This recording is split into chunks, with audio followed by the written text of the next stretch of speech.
Hi, I'm Simone Monet, and today I'm going to take you on a trip to the historic Main Street district of Tucker, Georgia.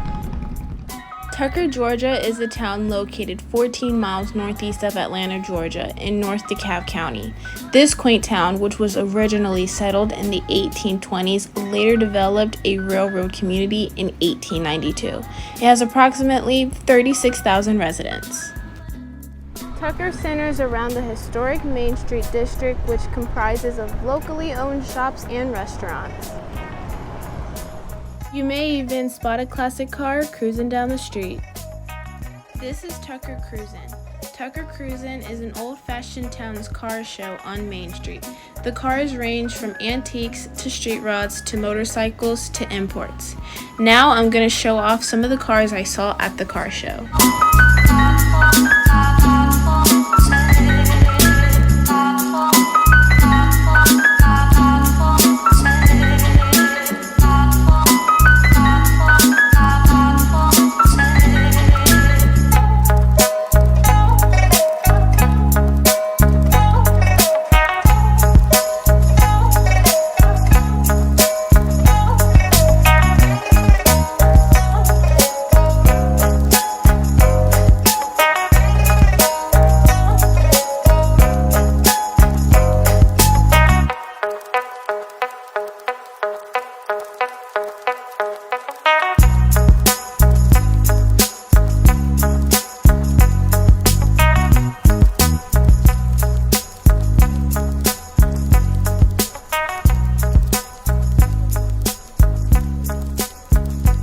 And that was an example of a Tucker Cruisin' hot ride. This trendy district is also walking distance to Tucker High School, so the local teens enjoy all the perks of the area. This historic district comprises of many different family-owned businesses dated back to 1920, a couple just a few years old. There is so much to enjoy in this family-friendly community. You can experience coffee and pastries at the Corner Cup, Southern-style barbecue at Ford Barbecue, burgers, fries, and milkshakes at Village Burger, Mexican cuisine at Las Colinas, breakfast at Hot Betty's, classic Southern traditions at Matthew's Cafeteria, American comfort foods at Loco 7, and right next to it, you can get beautiful manicures and pedicures at Trio Nails. You can literally spend the entire day on this street that spans about 1 mile. Let's talk to a few of the business owners. Main Street has a really popular coffee shop, the Corner Cup. Here, you can find smoothies, coffees, lattes, and pastries. Let's come inside and talk to the owner, Michael.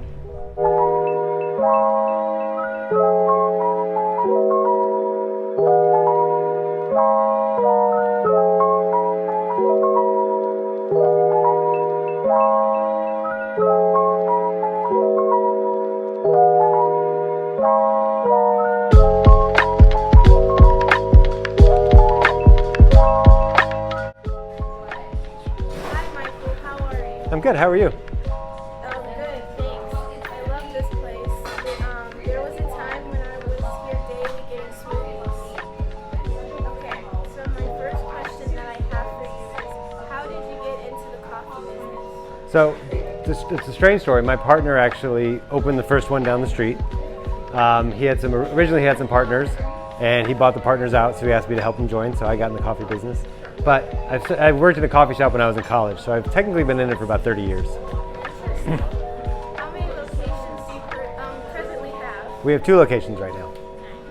How did you come up with your coffee menu? So the original owners created some of it, but then Rich, the other owner of the shop, he creates all of our specialty and seasonal drinks with some input from our staff though. Our staff actually gives us some ideas about things, and then that's where the lavender latte came from. We had a staff member who was like, "Hey, I want to do a lavender latte."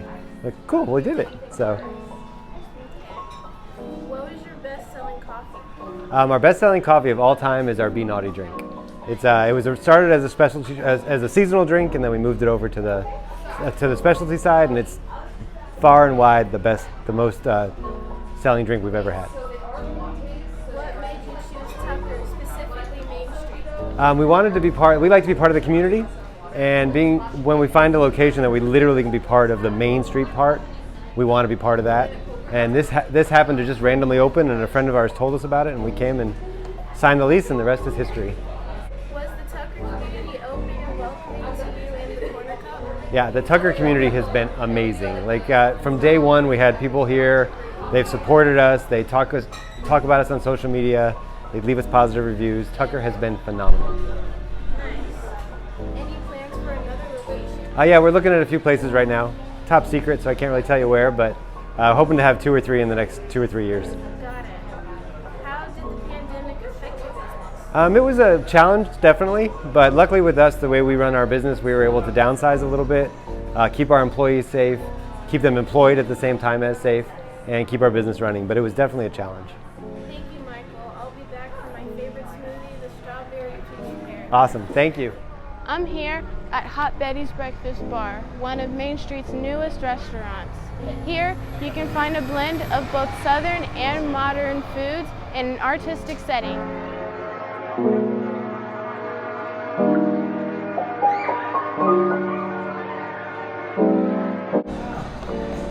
Hi, Ruby. Thanks for taking this time with us.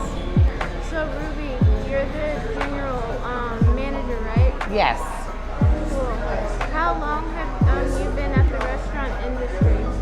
I've been in the restaurant industry for 20 years now.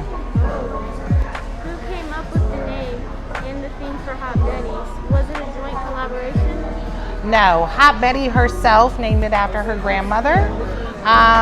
The concept came from actually her homemade butter swim biscuits, and her grandmother had passed away a few years ago, and so she started thinking of catchy breakfast names, and her grandmother was named Betty, and so it was like hot biscuits, hot Betty's, and it really just came alive there.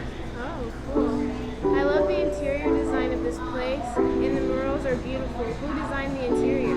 A local artist named Alan Peterson. And honestly, we spent the most money when we took this over on what we call the Hot Betty wall. Yes.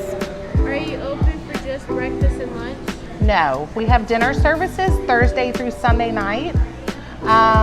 We actually do karaoke on Saturday nights. We have a flashback party on Friday night, 70s, 80s, 90s music.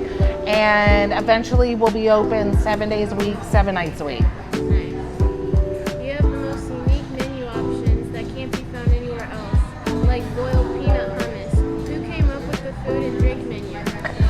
So our executive chef, his name's Wes McNeil. He is a local, and so is the owner, and he came up with the entire menu.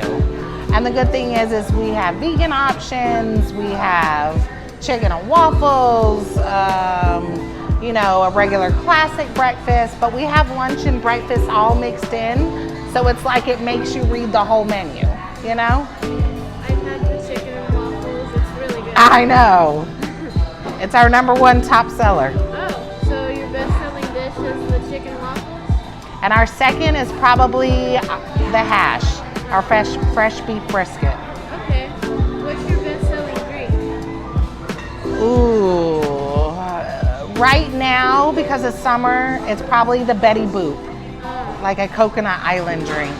And of course, our hot coffee, the Corner Cup. What's so interesting about Hot Betty's is that while so many restaurants were closing during the pandemic, you were opening up a brand new restaurant during the pandemic. The lines in this place have been so long. What gave you the courage to open a restaurant during such an uncertain time? So I will tell you, it's Hot Betty herself. She's ambitious, and I have no idea how she got the courage to do it, but she did, and she didn't care if, what, why, or when. She just knew she was opening Hot Betty's in 3 months. So in February, she decided to start it. In June, we opened. Literally, I don't know. She was like, if all we serve is takeout, that's all we serve. And then next thing you know, you know, when we had to space everything, we've added more tables now, but we had to space everything, and from the day we opened, people were in here eating Hot Betty's biscuits. Nice. Why did you choose the Tucker Main Street district? Where else would we be? Has the Tucker community been supportive? Definitely. Oh yeah. Oh yeah. We have our neighbors, Local 7. They've been here forever. Ford's, you know, that opened a little while ago. The mayor comes in and eats. Yeah, we pretty much know all of Tucker now because they all come eat here. Yeah. Yeah. Any plans for additional locations? Oh yeah. Betty is ambitious. Nice. Thank you, Ruby, for your time. Both me and my parents have been here before for Sunday brunch, and we will definitely be back. Good. Glad y'all could come in today. Thanks. I'm standing here in front of Matthew's Cafeteria. Matthew's Cafeteria is a landmark and staples in the community, cooking up delicious Southern foods. Let's come inside and see what the community is raving about.